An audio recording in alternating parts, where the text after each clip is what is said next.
here's the deal, Slick. I like making stuff, as you can tell, because last week's video was me making a chair, and this week's video is me making paper. 2 making videos in a row? 2 weeks of making stuff? Whoa! That's cool! I have this whole little kit here that I made. Okay, it has a few extra things in it.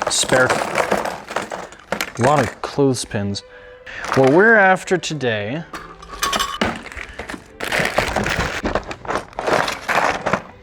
is this stuff. Start out with a blender, but what you use the blender for is you get your recycled paper, you tear it up real nice, throw it in there, pour some water in there, and then you blend it up. That's pretty much it. So then you'll get a tub like this. I like to fill it up, not even halfway, just a little bit under. And then what you'll do is you'll get something called a decal. It'll be a little wooden frame like this.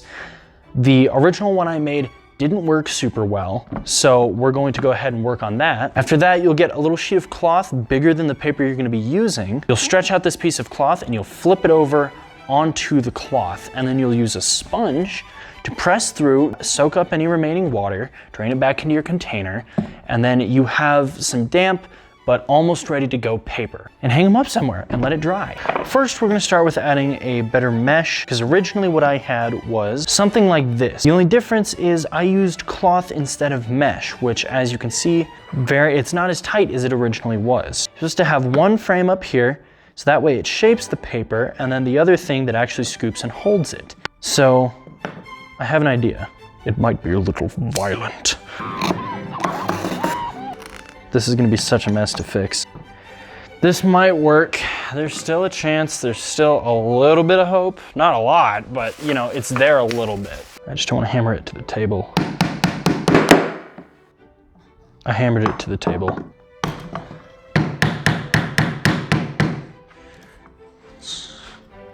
So that's what you don't want to happen.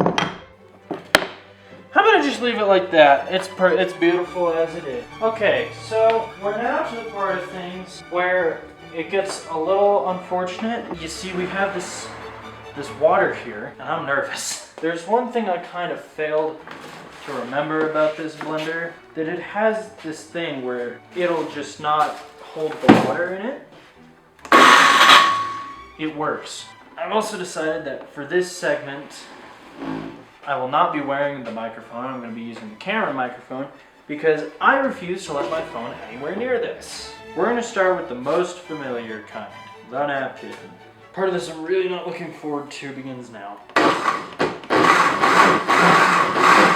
See how it's kind of chunky, like dripping down the sides there? That's what you can go as fine as you want with it, I've learned. I personally don't like to make it super fine, because when I do, it can be difficult to actually get to catch, you know, to make the paper. I think this should do just nice.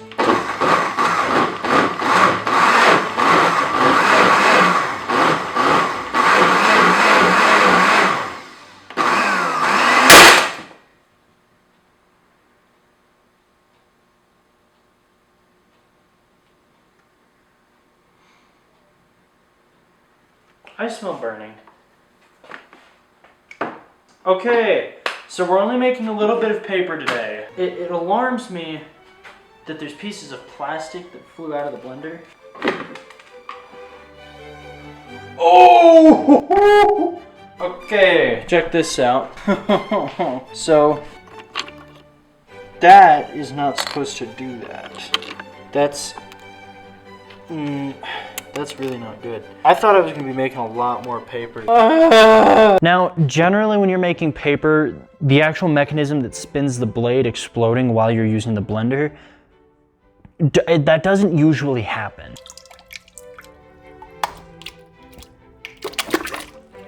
Oh. Taco Bell got me like. And, ooh. Oh, it feels so freaking weird. You want the water to be pretty full of your paper particles. You want your water looking thick and cloudy. So give it a good stir whenever you're ready. You get your mold and decal and you put it in sideways so that way you can scoop in a nice layer, just kind of Put it real down there and you lift it up. Just like that, you have the beginnings of a piece of paper, which is pretty neat. And then all those little extra bits, you just roll off and throw back in there. Generally, you want your piece of cloth to be pretty straight. And just take your sponge and press hard, because your goal is to not only drain the rest of that water completely out of here, but you also really want to get this pressed onto your cloth as much as you can. I can't wait to make a video about me making something and have me successfully make something for once. So generally this is supposed to go and stay on there. This is going so atrociously.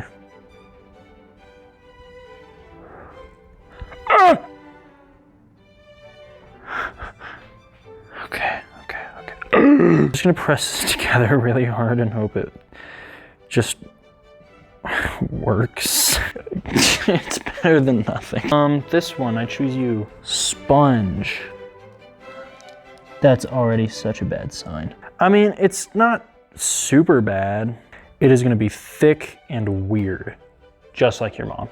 This is going so bad. Now, we have 4 pieces of paper ranging from a pretty good piece of paper to something that will not peel off very well. All right, now, cool flip transition to tomorrow. Ooh. All that extra work, days waiting, paper's dry. Get this, we're not doing it here, we're transitioning again. Ooh. Ooh. Ooh. Ooh. Anyway, so let's do the bad pieces first, so that way they make the good pieces look really good. Here's the worst piece that we have. You can see where I kind of tried to surgically mend it back together. Now all we do is we just separate the paper from the cloth. There is a kind of piece of paper. We're gonna do this one with a mechanical pencil.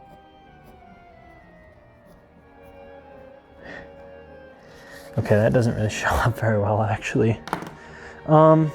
Anyway, that's one piece of paper. Let's move on to the next one. I'll put that right next to the mic. And here's the best piece so far.